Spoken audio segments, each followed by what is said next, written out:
2002లో హైదరాబాద్కి వచ్చాను నేను. హైదరాబాద్కి వచ్చిన తర్వాత అప్పటి వరకు కుటుంబాన్ని వదిలి ఎక్కడికి వెళ్ళిన సందర్భం లేదు. మొట్టమొదటిసారి ఫ్యామిలీని వదిలి హైదరాబాద్కి వచ్చాను. డిగ్రీ చేయడానికి వచ్చాను. సో వచ్చిన తర్వాత కొంతమంది ఫ్రెండ్స్ పరిచయం అయ్యారు. ఆ పరిచయమైన ఫ్రెండ్స్లో సాయి పరిచయం అయ్యాడు.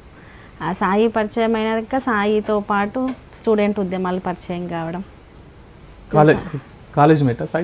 కాలేజ్ మేట్ ఏం కాదు, నాకు నేను ఎవరి రూమ్లో అయితే ఉన్నాను అంటే హైదరాబాద్కి వచ్చిన తర్వాత ఒక రూమ్మేట్ అనే వాళ్ళు ఉంటారు కదా, సీనియర్ అక్క వాళ్ళు. ఆ అక్క స్టూడెంట్ యూనియన్లో పనిచేసేవాళ్ళు. చేస్తూ ఉన్న క్రమంలో వాళ్ళ దగ్గరికి రావడము వెళ్ళడము ఇలా కలుస్తూ ఉండడము, అంత బ్యాచ్ స్టూడెంట్స్ అందరూ రావడము, అలా సాయి కూడా వాళ్ళతో పాటు వచ్చేవారు. అలా పరిచయం ఏర్పడింది. మీ లవ్ మ్యారేజా arrange marriage? Love marriage. Love come arrange అనుకోండి. లవ్ మ్యారేజ్ కానీ ఒప్పించి పెళ్లి చేసుకున్నాం, అందరినీ ఒప్పించి. ఎట్లా పాటలను చూసి ఇన్స్పైర్ అయ్యారు? ఎట్లా అంటే నేను నిజంగా చెప్పాలంటే సాయి ఆలోచనను చూసి ఇన్స్పైర్ అయ్యాను. పాటలు అంటే ఇప్పుడు స్టూడెంట్ ఆర్గనైజేషన్లో తిరిగే వాళ్ళు, లేకపోతే దానికి అనుబంధంగా ఉన్న కల్చరల్ సంస్థలు కూడా ఉంటాయి. దాంట్లో చాలామంది పాటలు పాడే వాళ్ళు ఉంటారు. అది ఒక ప్రత్యేకత. కానీ సాయి ఆలోచన లేకపోతే సాయి నడవడిక విధానము ఆ పాట యాడ్ అయ్యింది, కానీ ఇది ఇంకా మంచిగా అనిపించేది. పాట కంటే ఎక్కువ క్యారెక్టర్ ఇష్టపడ్డారు. క్యారెక్టర్ అని చెప్తే అందరు ఇదే చెప్తారు కదా అని అనుకుంటుండొచ్చు, కానీ బిహేవింగ్ అనేది తను రెస్పెక్ట్ చేసే విధానము, వేరే వాళ్ళను ప్రవర్తించే తీరు కావచ్చు, ఏదైనా విషయం గురించి చెప్పడం కావచ్చు, ఓపిక వినయంగా ఉండడము, సొసైటీ పట్ల తనకంటూ ఒక ప్రత్యేకమైన దృక్పథం ఉండడము. ఇప్పుడు స్టూడెంట్ ఆర్గనైజేషన్లో పనిచేసినంత మాత్రాన అప్పటి వరకు స్టూడెంట్గా ఉన్నంత వరకే ఆ ఆలోచనలతో ఉండేవాళ్ళు ఉంటారు. కానీ సాయి అలా కాదు, సొసైటీలో జరిగే ప్రతి దాని గురించి స్పందించేవాడు. దాంతోపాటు పాటలు బాగా రాసేవాడు, పాటలు బాగా పాడేవాడు. ఇవన్నీ నన్ను సాయి గురించి ఆలోచించేటట్టు చేశాయి.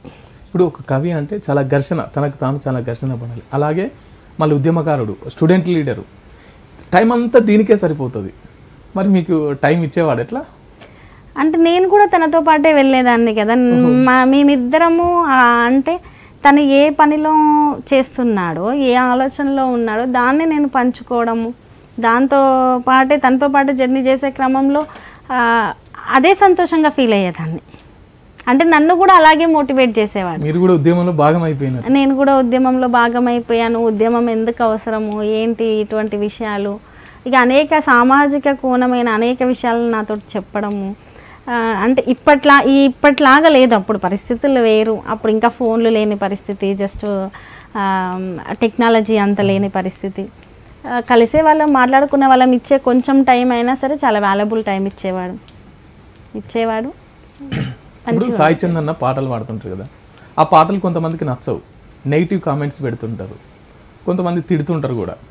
అప్పుడు ఎట్లా ఫీల్ అయ్యేవాళ్ళు? ఇప్పుడు సహజం కదా. ఇప్పుడు ఫర్ ఎగ్జాంపుల్ తెలంగాణ ఉద్యమం తర్వాత సాయి ఒక పార్టీతో అనుబంధమై పనిచేశారు. ఆ పార్టీ పట్ల అందరికీ ఇదే ఆలోచన. ఇప్పుడు సాయి ఏదైతే ఆలోచించిండో కావచ్చు, లేకపోతే ఆ పార్టీ పనిచేసే విధానం కావచ్చు, అందరికీ నచ్చాలని లేదు. ఇంకొకటి, ఒక నాయకుడు కూడా అందరికీ నచ్చాలని లేదు. వాళ్ళ నాయకులను విమర్శించే క్రమం కావచ్చు, లేదు వాళ్ళకి నచ్చని పార్టీలో ఉండడం వల్ల కావచ్చు, సహజంగా విమర్శిస్తారు. లేదు కుల వివక్షత గురించి పాడినప్పుడు ఇంకేదో అంటే దాన్ని పూర్తి స్థాయిలో అర్థం చేసుకోకుండా అనాలోచితంగా విమర్శించే వాళ్ళు కూడా ఉంటారు. సహజం. మనం వాళ్ళతో మాట్లాడితే కదా తెలిసేది. ఇప్పుడు మన గురించి ఏమీ తెలియకుండా ఒక పాటనో లేకపోతే ఒక వేదికనో చూసి విమర్శించే వాళ్ళను మనం పట్టించుకుంటే ఎట్లా? వాళ్ళ మనస్తత్వం కూడా వేరే ఉండొచ్చు.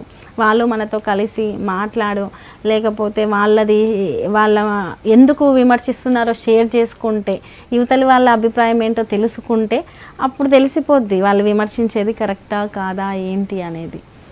కాబట్టి వాటి గురించి పెద్దగా ఆలోచించేదాన్ని కాదు. ఎందుకంటే సాయి మనస్తత్వం తెలిసిన వాళ్ళు ఎవ్వరు సాయిని విమర్శించారు.